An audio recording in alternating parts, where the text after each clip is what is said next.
আউযুবিল্লাহি মিনাশ শাইতানির রাজিম। বিসমিল্লাহির রহমানির রহিম। রব্বি ইশরাহ লি সাদরি ওয়া ইয়াসসির লি আমরি ওয়াহলুল উকদাতাম মিন লিসানি ইয়াফকাহু কওলি। আল্লাহুম্মা সাল্লি আলা মুহাম্মাদ ওয়া আলা আলি মুহাম্মাদ কামা সাল্লাইতা আলা ইব্রাহিম ওয়া আলা আলি ইব্রাহিম ইন্নাকা হামিদুম মাজিদ। আসসালামু আলাইকুম ওয়া রাহমাতুল্লাহ। কেমন আছেন সবাই? অনেকদিন পর আজকে কথা বলার আল্লাহ সুবহানাহু ওয়া তাআলা সুযোগ দিয়েছেন, সেজন্য আল্লাহ শুকরিয়া আদায় করছি, আলহামদুলিল্লাহ। আসলে যে বিষয়টা সেটা হচ্ছে সমসাময়িক যে ভূরাজনৈতিক বিষয় সেগুলো নিয়েই আজকে কিছুটা কথা বলবো ইনশাল্লাহ। যেহেতু আমি ভূরাজনৈতিক বিষয় নিয়ে মোটামুটি অ্যানালিসিস করে থাকি এবং বিশেষ করে মিডিল ইস্টের বিষয়গুলো নিউজগুলো আমি নিয়মিত পড়ি এবং যে ভূরাজনৈতিক পলিসিস এগুলো নিয়ে আমি রিলেটিভলি এই বিষয়ে অ্যাওয়ার। এবং যেহেতু মিডিল ইস্ট বা বিশেষ করে সিরিয়া বা শাম অঞ্চলগুলো, ইরাক, সিরিয়া, ইরান, এই অঞ্চলগুলো ভূরাজনৈতিক কেন্দ্র বা অনেক দিন ধরে, দীর্ঘদিন ধরে এখানে সিভিল ওয়ার বা যুদ্ধ, বিদেশি আগ্রাসন, লাইকলি ইরাকি আগ্রাসন, মার্কিন আগ্রাসন বা সিরিয়ার যে যুদ্ধ বা রাশিয়ার যে উপস্থিতি বা তারও আগে আমরা যদি আমি আই থিঙ্ক এই যে শাম অঞ্চল অথবা বাইতুল মাকদিস অঞ্চল, এই অঞ্চলটা হচ্ছে পৃথিবীর আদি লগ্ন থেকে একটা ভূরাজনৈতিক একটা কেন্দ্র। দ্যাটস ওয়াই দেখা যায় যে এটা কখনোই খুব একটা শান্ত ছিল এরকম ইতিহাস পৃথিবীর ইতিহাসে খুব কমই দেখা গেছে। যে কোনো একটা বছর হয়তো খুব শান্তিময় ছিল, এরকম খুব কম দেখা গেছে। মাঝখানে যে মুসলিম শাসনগুলো ছিল, শাসন অর্থাৎ আব্বাসিদ খিলাফাত বা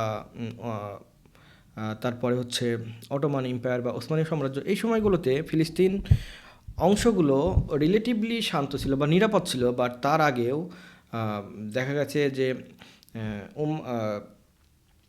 উমাইয়া খিলাফাতের পরবর্তীতে আব্বাসিস খিলাফাতের কালেও অনেক বেশি যুদ্ধ বা বিগ্রহ শিকার হতে হয়েছে এই ফিলিস্তিন, শাম, এই অঞ্চলগুলোকে। সালাউদ্দিন আইয়ুবীকেও এই বারংবার অভিযান পরিচালনা করতে হয়েছে বাইতুল মাকদিস মুক্ত করার জন্য, এই যে আলেপ্পো শহর মুক্ত করার জন্য, অথবা ইরাক বা শাম অঞ্চলগুলো, এই অঞ্চলগুলো অর্থাৎ ইসলামের আদিলগ্ন থেকে বা বিস্তারের শুরু থেকে তো বটেই, বা বরঞ্চ তার আগে থেকেই এই বাইতুল মাকদিস অঞ্চলগুলোতে খুবই বেশি ভূরাজনৈতিক অ্যাক্টিভিটিস লক্ষ্য করা যায় সবসময়। তো রিসেন্টলি এইচটিএসের অগ্রযাত্রার ফলে বাশার আল আসাদের পতন হয়েছে। তো এটা অবশ্যই একটি খুব আর একটা রিমার্কেবল একটা অগ্রযাত্রা এই অঞ্চলের ভূরাজনীতির জন্য, বা আমি যদি বলি যে বিশ্ব ভূরাজনীতির জন্য একটা গুরুত্বপূর্ণ একটা পয়েন্ট বর্তমানে এসে পৌঁছেছে। এর মাঝে আমাদের বাংলাদেশটা অবশ্যই, বাংলাদেশের ডিক্টেটর হাসিনা বা আওয়ামী যে ফ্যাসিস্ট সরকার, এটার পতন ঘটেছে। এই অঞ্চলটা একটা গুরুত্বপূর্ণ একটা টার্নিং পয়েন্ট এসে পৌঁছেছে। অর্থাৎ ভারতের যে একটা প্রভাব বলয় ছিল, এই প্রভাব বলয় থেকে বাংলাদেশ বেরিয়ে আসার একটা প্রবল সম্ভাবনা তৈরি হয়েছে। যদিও এখন অনেক চ্যালেঞ্জ, বাট ইনশাল্লাহ বাংলাদেশ এই ভারতীয় আগ্রাসন বা এই পলিসি থেকে বের হয়ে আসতে পারবে। তেমনিভাবে ওই সিরিয়া যে আসাদের যে একটা ডিক্টেটরশিপ ছিল, শুধু যে আসাদের ডিক্টেটরশিপ বললে ভুল হবে, বরঞ্চ এই অঞ্চলটা আসাদ এমন একটা রিজিম কায়েম করেছিল, সেখানে তাকে সাপোর্ট দিচ্ছিল একই সাথে রাশিয়া, ইসরায়েল, ইরান, বা শিয়া কমিউনিটি বললে ভুল হবে, ইরান অ্যান্ড ক্লোজলি বা ইনডিরেক্টলি এইসব ক্ষেত্রে ইউএসএ বা ফরেন অ্যালায়েন্স, ন্যাটো অ্যালায়েন্সও সুন্নি মুসলিমদের দমনে বাশার আল আসাদকে সহযোগিতা করছিল। যদিও এখানকার পলিটিক্সটা একটু জটিল।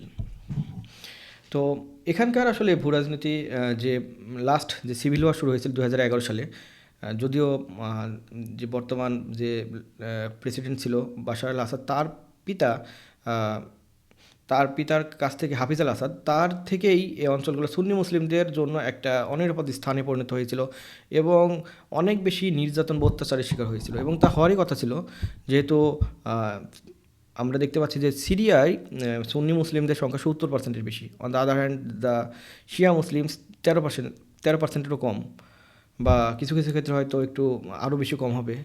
বাট রুলিং পার্টি ছিল হচ্ছে বাশার আল আসাদ, যে ছিল শিয়া কমিউনিটি থেকে আসতে। প্রবলেমটা হলো যে যে একটা খুবই প্রবলভাবে অজনপ্রিয়, যখন একটা রুলার একটা মেজরিটি অফ দ্য রুলিংস পিপলসকে, যারা হচ্ছে এই সরকারকে পছন্দ করে না, তাদের উপর যখন কর্তৃত্ব করতে চায়, কী পরিমাণ নির্যাতনের শিকার হতে পারে সেটা আমরা অল্প বিস্তর বাংলাদেশ থেকে আমরা বুঝতে পারি। যে ইসলামিক দলগুলো বা ইসলাম যার পন্থী ছিল, ইসলামিক দল না, আই থিঙ্ক যে কোনো ইসলামপন্থী যে ইসলামের পক্ষে কথা বলতে গিয়েছে, কী পরিমাণ দমন নিপীড়নের শিকার হয়েছে, যারা ইসলামপন্থী ব্যক্তি ছিলেন, দল ছিলেন, তারাই হয়তো ভালো বলতে পারবেন খুব ভালোভাবে কতটা কঠিন ছিল এই সময়গুলো। অন দ্য আদার হ্যান্ড, এটা তো একটা বিশাল সময়।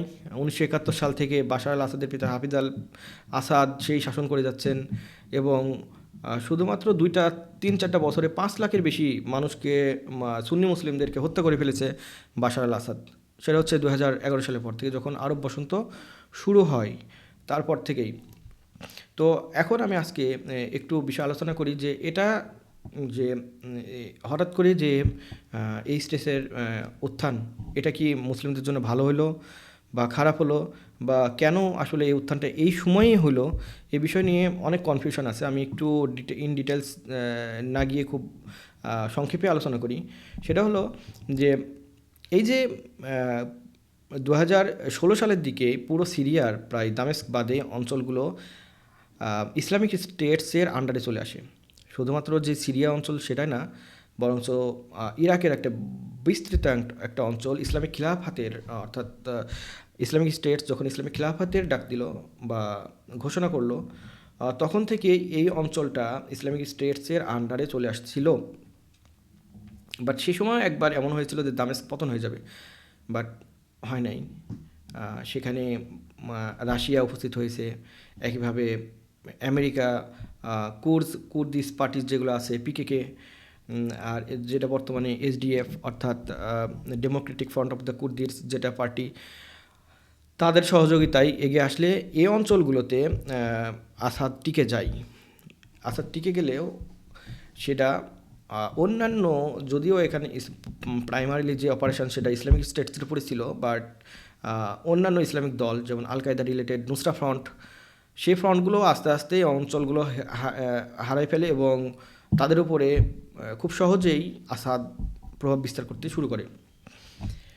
তো এই নির্যাতনটা আসলে মানে এই যে অপারেশনটা লাস্ট সিভিল ওয়ারটা 2011 সাল থেকে, সেটা ফ্রি সিরিয়ান আর্মির মাধ্যমেই পরিচালিত হচ্ছিল, এবং এর সহযোগী ছিল সুন্নি মুসলিম দেশগুলা, বিশেষ করে সৌদি আরব, ইরাক, কুয়েত, কাতার, আর তুরস্ক তো আছেই। এই অঞ্চলগুলোতে এই সুন্নি মুসলিম যে অধ্যুষিত অঞ্চলগুলো আছে, তো ফ্রি সিরিয়ান আর্মির ব্যানারে যারা যুদ্ধ করছিল তাদেরকে হেল্প করতেছিল এই মুসলিম দেশগুলো অস্ত্রশস্ত্র দিয়ে। যদিও যখন দেখা গেল যে এই অঞ্চলে আল কায়দার একটা প্রভাব বিস্তার শুরু করেছে, বা যখন এটা প্রকাশ্যে আসলো যে এখানে আল কায়দা রিলেটেড যোদ্ধারা এখানে ইনক্লুডেড হয়েছে, তখন থেকে সুন্নি মুসলিম যে আমাদের সৌদি আরব, কাতার, কুয়েত, এই অঞ্চলগুলোর হেল্পিং বন্ধ করে দেয়। অর্থাৎ দেখা যাচ্ছে যে 2013 সালে, যখন 13 সাল 14 সাল এই 2 বছর যখন প্রকাশ্যে দেখা গেল যে হচ্ছে আল কায়দা বা নুসরা ফ্রন্ট গঠিত হওয়ার পর, যখন নুসরা ফ্রন্ট এই ফ্রি সিরিয়ান আর্মির ব্যানারে তারা যুদ্ধ করতে শুরু করলো, প্রথম দিকে হেল্প পাওয়া গেলেও পরের দিকে এই হেল্প বা হচ্ছে যে এইড, অস্ত্রশস্ত্র, অর্থনৈতিক, এগুলো বন্ধ হয়ে যায়। সে সময় থেকেই এই অর্গানাইজেশনগুলো, অর্থাৎ যে জিহাদিস্ট অর্গানাইজেশনগুলো, তাদের নিজেদের সামর্থ্যেই যুদ্ধ করতে হয়েছে। তো আমরা আজকের যে হিরোজ, যিনি এই যুদ্ধের এই স্টেজের চিফ, জুলানির যদি তার ক্যারিয়ারের দিকে আমরা চিন্তা করি, আবু মোহাম্মদ জুলানি, সে জন্মগ্রহণ করেছে সৌদি আরবে, বাট তার আসল বাড়ি হচ্ছে সিরিয়াতেই, গোলান হাইটস অর্থাৎ গোলান মালভূমিতে। চাকরি সূত্রে তার পিতা জব করতেন সৌদি আরবে, এবং সেখানে তার জন্ম হয়, এবং পরবর্তীতে সে আবারও ফিরে আসে, সিরিয়াতে ফিরে আসে। এবং দেখা যায় যে এর মাঝে 2003 সালে 6 সাল ইরাকে যুক্তরাষ্ট্রের হামলা।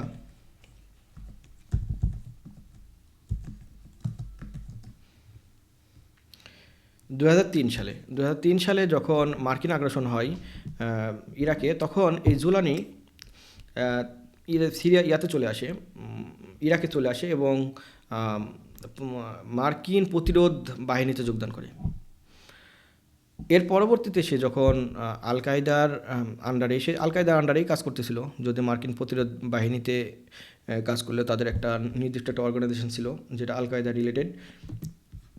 এবং এর পরবর্তীতে দেখা গেল যখন আল কায়দা 2012 সালে, যখন 16 সালের দিকে নুসরা ফ্রন্ট, 12 থেকে 16 সাল পর্যন্ত নুসরা ফ্রন্ট সেটা একসাথে কাজ করছিল।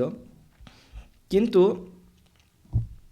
2012 সালে যখন 2006 থেকে 2012 সাল পর্যন্ত ইসলামিক স্টেট অফ ইরাকের হয়ে সে জুলানি কাজ করেছিল। কিন্তু যখন ইসলামিক স্টেটস যখন আলাদাভাবে নিজেদের খিলাফা ঘোষণা করলো এবং আল কায়দা থেকে আলাদা হওয়ার ঘোষণা দিল, তখন এই আবু মোহাম্মদ জুলানি সে আলাদা ইয়ার প্রতি আনুগত্য হয় নাই ইসলামিক স্টেটের প্রতি, বরঞ্চ সে আল কায়দাকেই তাদের নেতৃত্বে বেছে নিয়েছিল, নেতৃত্ব বা তার দল হিসেবে বেছে নিয়েছিল এবং আল নুসরা ফ্রন্ট গঠন করে।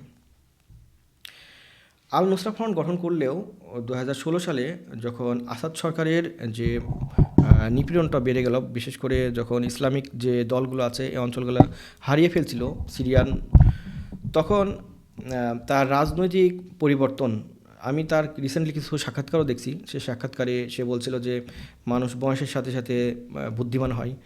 আসলেই সেটা বুদ্ধিমান হয় এবং এই যে সিরিয়ান বিজয়, এখান থেকে আমাদের অনেক কিছু শিক্ষা নেওয়ার আছে। বিশেষ করে তার এখন সে লক্ষ্য বা উদ্দেশ্য হয়ে গেছিল শুধুমাত্র সিরিয়ান কেন্দ্রিক, অর্থাৎ সিরিয়া একটা ইসলামিক রুলিং একটা গভর্নমেন্ট তৈরি করা এবং আসাদ সরকার থেকে, আসাদের রিজিম থেকে মুক্ত করাই তার একটা লক্ষ্য হয়ে পড়েছিল এবং সেটাই হয়েছে। আমরা কিছুদিন যাবৎ দেখতেছি যে হচ্ছে মাত্র 12 দিনের ব্যবধানে সেই আলেপ্পো, হামা, হোমস দখল করে দামেস্ক পর্যন্ত দখল করে ফেলছে। তো এর কারণটা কি? হঠাৎ করেই এই বাশার আল আসাদের পতন ঘটে গেল কেন? আবার আমরা তার আগেই দেখছি যে ফিলিস্তিন বা প্যালেস্টাইনকে যে যুদ্ধ, সেই যুদ্ধটা আরও বেশিভাবে শক্তিশালী ইসরায়েল আর বেশি বোম্বিং করতেছে বা বেশি রক্তক্ষয়ী হয়ে পড়ছে এই অল্প দিনে কেন? বা এখানেই কেন যুদ্ধবিরতি নিতে হলো লেবাননের সাথে ইসরায়েল? এর প্রধান কারণটাই হলো এই জুলানির যে দীর্ঘমেয়াদী একটা লক্ষ্যমাত্রা, অর্থাৎ একটা দীর্ঘদিন ধরে তারা পরিকল্পনা করেছিল যে আলেপ্পো দখল করবে। তো এই পরিস্থিতিতে যখন আলেপ্পো দখল প্রায় কাছাকাছি বা তারা যখন অপারেশনগুলো শুরু করবে, ইরানের তখন বা হচ্ছে শিয়া যে রেভলিউশনারি গার্ডগুলো আছে বা শিয়া যোদ্ধা আছে, তাদের এই সিরিয়াতে ফিরে আসাটা খুবই গুরুত্বপূর্ণ ছিল এবং একই সাথে এটা ইসরায়েলের জন্য একটা মাথা ব্যথার কারণ ছিল।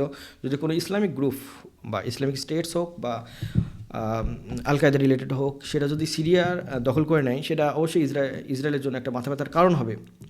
এবং যদিও মনে হতে পারে যে এখানে অনেক কিছু ইসরায়েলের অনেক বেনিফিশিয়ারি অনেক কাজ আছে বা এখানে একটা ভূরাজনীতিক একটা লাভজনক আছে, বাট লং টার্ম আমরা যদি চিন্তা করি, এটা অবশ্যই ইসরায়েলের জন্য একটি খুব একটা চিন্তার কারণ এজন্যই, বা এটা ইরানের জন্য একটা চিন্তার কারণ। দ্যাটস ওয়াই এই যুদ্ধবিরতিটা হওয়াটাও একটা প্রাসঙ্গিক কারণই ছিল যে ইসরায়েলের সাথে যে লেবাননের যে যুদ্ধবিরতি, অর্থাৎ হিজবুল্লাহর যে যুদ্ধবিরতি, এটা তাদের মিউচুয়াল অবশ্যই এই সময় হওয়ারই কথা ছিল না, কারণ অলরেডি গাজা যুদ্ধ চলমান, যেখানে গাজা যুদ্ধ প্রতিদিনই রক্ত ঝরছে, সেখানে কেন লেবাননের হিজবুল্লাহ যুদ্ধবিরতি ঘোষণা করবে? অন দ্য আদার হ্যান্ড, কেন ইরান এখনও আরও বেশি পরিমাণ গাজাতে সাপোর্ট দেয়নি? এর কারণটা হচ্ছে ইরান কেন্দ্রিক যে একটা ভূরাজনৈতিক পলিসি, সেই পলিসির কারণেই হিজবুল্লাহ এবং ইসরায়েল বোথ তাদের দুজনকে ফিরে আসতে হয়েছে, তাদের মূল কনসার্নটাকে ফিরিয়ে নিয়ে আসতে হচ্ছে সিরিয়া যুদ্ধে। আমরা কয়েকদিন আগেই দেখতেছি যে নেতানিয়াহু বলছে যে আমাদের যুদ্ধক্ষেত্র এখন পরিবর্তিত হয়ে সিরিয়া হয়ে গেছে। এর কারণটা হলো যে এইচটিএসের যে রাজনৈতিক ভিশন সেটা হচ্ছে পুরো সিরিয়া কেন্দ্রিক। আমরা দেখতে পাচ্ছি যে এই সিরিয়ার একটা অংশ এইচটিএস দখল করলেও একটা বড় একটা অংশ এখনও কুর্দিস বা হচ্ছে এসডিএফের আন্ডারে আছে, এবং বিশেষ করে রাকা এবং দেল আর জোহর এই অংশটাকে এই কয়েকদিনের মধ্যে কুর্দিস পার্টিদের কাছে চলে গেছে, এবং এর ব্যাকএন্ডে ছিল যুক্তরাষ্ট্র এবং মিউচুয়াল আন্ডারস্ট্যান্ডিংয়ের মাধ্যমে। এর বিষয়টা এমনটা না যে এই অঞ্চলটা যুদ্ধ করে এসডিএফ নিয়ে নিচ্ছে, এমনটা না। অঞ্চলটা ফাঁকা করে দিচ্ছে এবং তাদের কনসার্ন ছিল এই অংশটা। আমরা দেখতে পাচ্ছি যে প্রতিটা ইসলামিক দল বা প্রতিটা দলই এখানে অন্যান্য দলগুলো সিরিয়ায় অ্যাডভান্স হচ্ছে, শুধুমাত্র ইসলামিক স্টেট ছাড়া। এবং ইসলামিক স্টেট ছাড়া আসলে তেমন কোনো শক্তিমত্তাই নাই এই সিরিয়াতে, ইভেন ইরাকেও। সিরিয়াতে যে অংশটা নেওয়ার একটা সম্ভাবনা ছিল সেটা হচ্ছে এই রাকা শহর এবং দেলার জোহর, এই দুইটা শহর। কিন্তু এখানে আমরা দেখতে পাচ্ছি যে স্টিল নাও কয়েকদিন ধরে বোম্বিং করছে কারা? যুক্তরাষ্ট্রের বিমানগুলো। অথচ অ্যাডভান্স হচ্ছিল কারা, মানে দখল করছিল কারা? এসটিএস, অর্থাৎ শাহরিয়ার শামস, তাহরির শামসের যে যোদ্ধারা তারাই অ্যাডভান্স হচ্ছিল অন দ্য আদার। কিন্তু আমরা দেখতে পাচ্ছি যে না, তাদের থামানোর কোনো প্রক্রিয়াই আমরা যুক্তরাষ্ট্রের কাছে দেখতে পাচ্ছি না, ইভেন রাশিয়ার পক্ষ থেকে কোনো দেখতে পাচ্ছি না, ইভেন আমরা ইরানের ক্ষেত্রে কোনো দেখতে পাচ্ছি না। শুধুমাত্র অল্প বিস্তর যে অ্যাক্টিভিটিস সেটা হচ্ছে ইসলামিক স্টেটকে বা আল কায়দা রিলেটেড যারা আছে তাদেরকে, সক্রিয় আল কায়দা তাদের আটকানোর একটা আমরা প্রক্রিয়া দেখতে পাচ্ছি।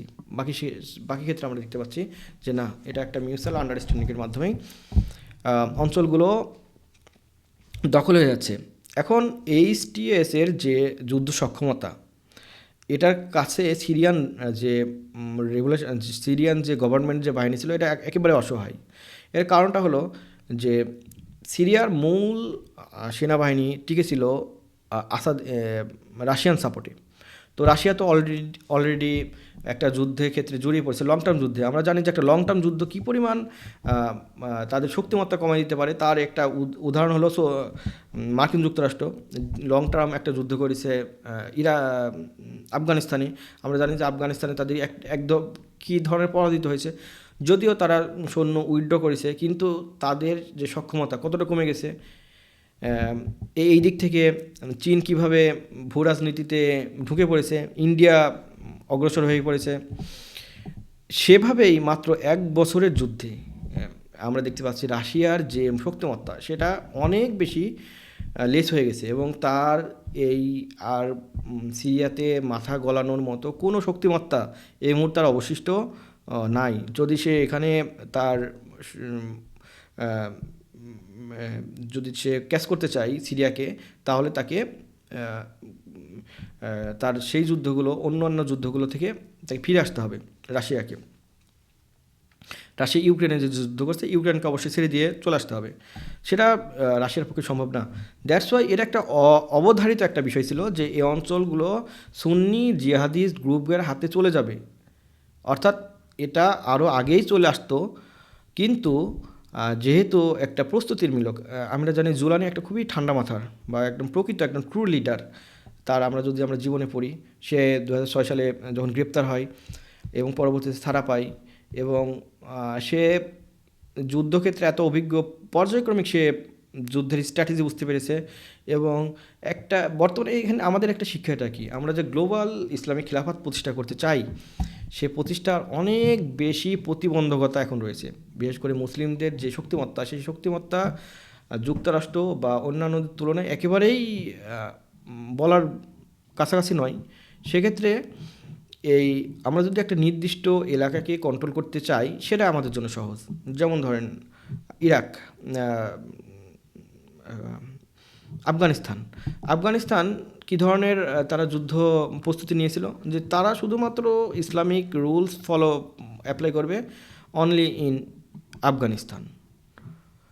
But on the other hand al Qaeda এবং ইসলামিক স্টেটসের লক্ষ্য কী, বিশেষ করে ইসলামিক স্টেটসের লক্ষ্য কী? সেটার লক্ষ্য হচ্ছে বর্ডারলেস ইসলামিক খিলাফত তৈরি করা। বর্ডারলেস অর্থাৎ ইসলামিক স্টেটসের যদি একটা খিলাফতের একটা গ্রাউন্ড থাকে, সে মাস্ট অন আদার ল্যান্ডে সে আক্রমণ করবেই এবং সেটাকে ইসলামিক খিলাফতের আন্ডারে নিয়ে আসবেই। এবং খিলাফতের একটা মৌলিক যে একটা বৈশিষ্ট্য, বা এটা একটা পজিটিভ সাইড বা নেগেটিভ সাইড যেটাই হোক না কেন, ইসলামিক খিলাফতকে অবশ্যম্ভাবে তার পার্শ্ববর্তী অঞ্চলগুলোকে প্রতি বছর আমরা ওসমানী সাম্রাজ্যের খিলাফতের একটা দেখছি যে প্রতি বছর 10% লক্ষ্য থাকে যে তার মূল ল্যান্ডের 10% ল্যান্ড সে দখল করে নেবে বা এই অঞ্চলগুলো ইসলামিক খিলাফতের নিয়ে আসবে। দ্যাটস ওয়াই ইসলামিক খিলাফত একটা ডেঞ্জারাস একটা idea for others Nations like যুক্তরাষ্ট্র, বা হচ্ছে আমরা যদি পশ্চিমাদের চিন্তা করি, ইউরোপ অথবা রাশিয়া, এদের জন্য এই ইসলামিক খিলাফত চিন্তাটাই তাদের জন্য একটা ডেঞ্জারাস ভয় বা আতঙ্কের ব্যাপার একটা। কারণ এই যে আমরা দেখলাম এখানে যদি ইসলামিক খিলাফতের যদি প্রতিষ্ঠা হয়ে যায়, ধরলাম আমি মিডিল ইস্টেই প্রতিষ্ঠা হচ্ছে, কিন্তু এই ইসলামিক খিলাফত আর মিডিল ইস্টে স্থির থাকবে না। বা আমরা যখন আমরা ইসলামিক খিলাফত দেখেছি উমাইয়া খিলাফত, আব্বাসিস খিলাফত, পরবর্তীতে ওসমানীয় খিলাফত, অংশগুলো আইদার তারা যুদ্ধে জিতেছে অথবা হেরেছে, কিন্তু ইসলামিক যে ল্যান্ড, যে খিলাফতের যে অংশ,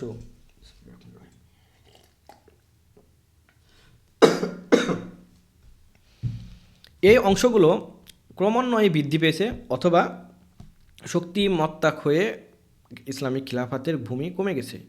কোনো নির্দিষ্ট ভূমি ইসলামিক খিলাফতের আন্ডারে থাকে না।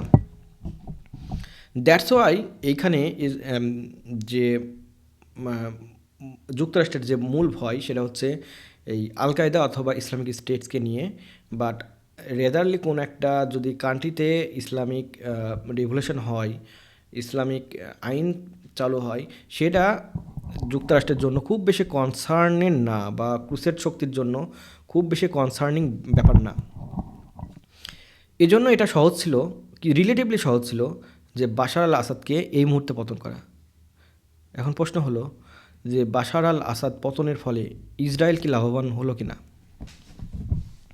এর একটা সিম্পল কোনো অ্যান্সার নেই, বাট আমরা যদি একটা সিম্পল অ্যান্সার দেই যে এটা কোনো ক্রমেই ইসরায়েলের জন্য লাভজনক কোনো যুদ্ধ না, বরঞ্চ একটা অপরচুনিটিস।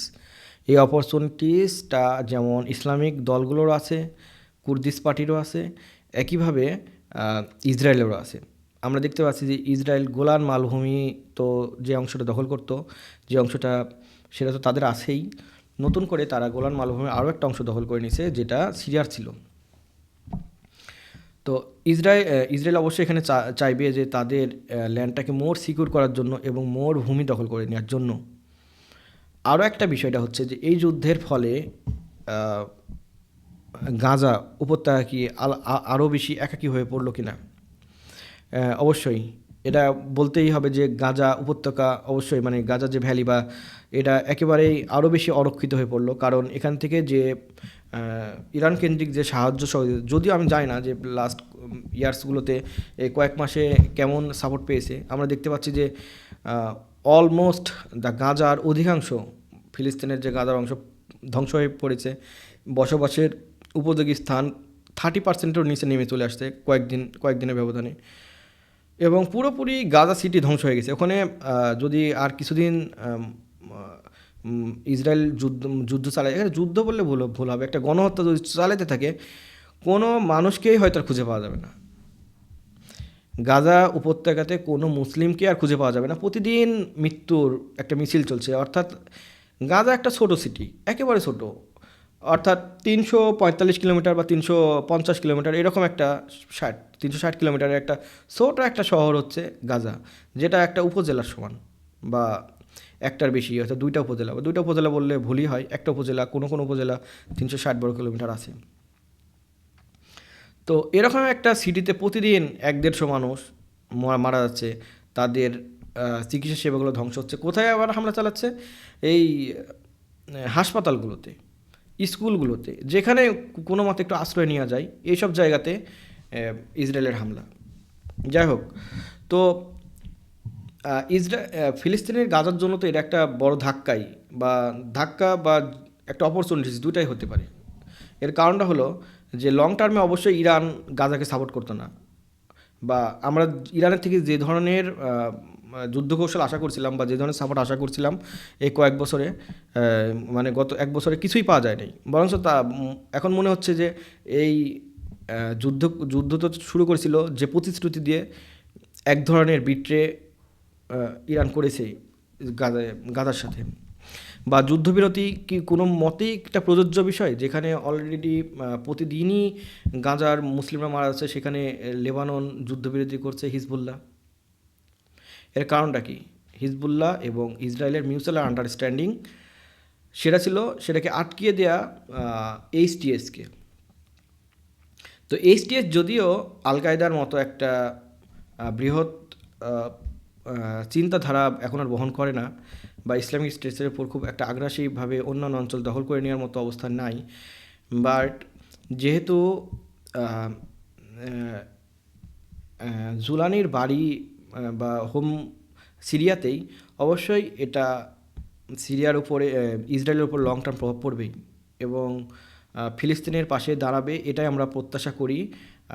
এইচটিএস শুধু এইচটিএস যে শুধুমাত্র শুধু একটা নির্দিষ্ট দল এমন না, সে নিজেও একটা আল কায়দার আন্ডারে কাজ করেছে, ইসলামিক স্টেটের আন্ডারে কাজ করেছে। তার টিচার হচ্ছে আবু বকর মোহাম্মদ বাগদাদি, অর্থাৎ তাকে যে এই যোদ্ধা হিসেবে গড়ে তুলেছে সে হচ্ছে আবু বকর মোহাম্মদ বাগদাদি। অর্থাৎ তার যে লিডারশিপ স্কিল বা লিডারশিপ, সেখানে বাগদাদির একটা প্রভাব রয়েই গেছে বা একটা প্রভাব থাকবেই পরবর্তীতেই। তো আমরা অবশ্যই আশা করব বা আশা করতে পারি যে এইচটিএসের যে একটা বিরাট একটা সেনাবাহিনী রয়েছে, এই সেনাবাহিনী অবশ্যই নিজেদের সিরিয়াতে অবশ্যই ইসলামিক আইন প্রতিষ্ঠা করবে, অবশ্যই ইনশাল্লাহ। একই সাথে ফিলিস্তিনের জন্য কাজ করবে এবং আমরা প্রভাব হয়তো খুব অল্প সময়ের মধ্যে দেখতে পারবো। এখন যদি ইসরায়েল যদি এই অংশগুলোকে, তাদের বাফার জোনগুলোকে তারা কন্ট্রোল না করতে পারে, সেই কন্ট্রোল ব্যর্থতা তাদেরকে বহন করতে হবে এবং সেই কাজটাই যেহেতু তাদের বহন করতে না হয়, সেজন্যই তারা এই অগ্রসরটা হচ্ছে। বাট লং টার্মে অবশ্যই এটা একটা থ্রেটেন্ড হবে। ইসরায়েলকে অবশ্যই একটা শক্তিশালী সিরিয়ার বিরুদ্ধে ডিল করতে হবে, যারা ইসরায়েলের বিপক্ষ অবস্থান করবে। বাশার আল আসাদের মতো একটা গোলামের মতো না, যে এখানে রাশিয়া যা বলছে বা হচ্ছে ইরাক, যেখানে হচ্ছে ইউএস যেটা বলছে, তাদের কথা শুনেই যে চলতে হবে, এরকম একটা দল এইচটিএস না, বা এর যোদ্ধাগুলো না। বর্তমান প্রজন্ম আমরা এমন একটা কমিউনিটিতে চলে আসছি, এমন একটা সময় চলে আসছি, যেখানে মুসলিমদের একটা উত্থান, অর্থাৎ মুসলিমরা তো দীর্ঘদিন ধরে যুদ্ধ করে যাচ্ছে, মার খেয়ে যাচ্ছে বা পরিপক্ক হচ্ছে। তো এখন যদি ধরেন বাংলাদেশের প্রেক্ষাপটে আওয়ামী লীগের কি ফিরে আসা খুব সহজ? অবশ্যই না, ইনশাল্লাহ। কারণ এখানে শুধুমাত্র যে রাজনৈতিক বিষয়টা আছে, বিষয়টা এমনটা না, বরং এই প্রজন্ম এমনভাবে অন্যায় এবং অত্যাচারের বিরুদ্ধে রুখে দাঁড়ানো শিখে গেছে, যার কাছে এই জালেম সরকার বা যে কোনো একটা নিপীড়নমূলক গভর্নমেন্টে বাংলাদেশে আসা খুবই ডিফিকাল্ট হবে ইনশাল্লাহ। এবং এই যে আমাদের মনোভাব স্টেপ বাই স্টেপ চেঞ্জ হয়েছে এই নেশানের, এই প্রজন্মের, এই প্রজন্মটা পুরো পৃথিবীর, শুধুমাত্র বাংলাদেশের যে বিষয়টা এমনটা না, পুরো পৃথিবীর প্রজন্ম, অর্থাৎ মুসলিম প্রজন্ম যারা, যদি আমরা স্পেসিফিক ভাবে বলি, এমন একটা প্রজন্মে আমরা চলে আসছি। শুধুমাত্র আর নির্দিষ্ট, এখন অনেক বেশি স্মার্ট, অনেক বেশি আত্মত্যাগ। আপনারা দেখবেন যে কোনো একটা ঘটনায় আগের চেয়ে অনেক বেশি আমাদের এই প্রজন্মটা ত্যাগ স্বীকার করতে রাজি হয়, বা নিজেদের সুখ স্বাচ্ছন্দ্যের চেয়ে বরঞ্চ সবাইকে নিয়ে ভালো থাকার যে একটা মেন্টালিটি, এই মেন্টালিটি চলে আসছে আমাদের এই আমাদের এই প্রজন্মের মধ্যে। অবশ্যই এটা একটা খুবই ভালো দিক। দ্যাটস ওয়াই আমরা অবশ্যই ইনশাল্লাহ আমরা আশা করি যে একটা সুন্দর একটা ইসলামিক যে ভবিষ্যৎ, এটা আমরা একটা কল্পনা করতেই পারি। এর সাথে তুরস্ক একটা গুরুত্বপূর্ণ রোল প্লে করেছে এখানে এইচটিএসকে স্থান দখল করতে দিয়ে। যদিও তুরস্কের আলাদা বাহিনী আছে আফরিন অঞ্চলে, সিরিয়ান আফরিন অঞ্চলটা অলরেডি তুরস্কের আন্ডারে। এখানে যে পিকেকে বা হচ্ছে কুর্দিশ পার্টিজ আছে, আই থিঙ্ক এটা কতদিন টিকে থাকতে পারবে, অথবা এখানে এসডিএফের ব্যানারে যুক্তরাষ্ট্র কতটা রোল প্লে করতে পারে সেটা একটা দেখার বিষয়। এখানে রাশিয়া হয়তো খুব বেশি আর প্রভাব বিস্তার করতে চাইবে না, বা ইরান খুব বেশি প্রভাব বিস্তার করে টিকে থাকতে পারবে না। ইরানের শক্তিমত্তা খুবই অল্প, যেটা আমরা জানি তার চেয়েও অনেক বেশি অল্প। এবং হিজবুল্লাহর এক মূল যে শক্তির প্রায় ম্যাক্সিমাম ধ্বংস হয়ে গেছে এই কয়েকদিনের যুদ্ধে। বাট এখানে মূল রোল প্লে করবে যুক্তরাষ্ট্রই, অর্থাৎ যে কুর্দিশ পার্টিজ আছে সে আরও অঞ্চলগুলো দখল করতে চাইবে, অথবা এখানে যে তুরস্ক আছে, তুরস্ক অবশ্যই এসডিএফকে এই স্থানে থাকতে দিবে না, অলরেডি বোম্বিং শুরু করে দিয়েছে এবং নির্দিষ্ট কিছু অংশ দখল করে নিয়েছে।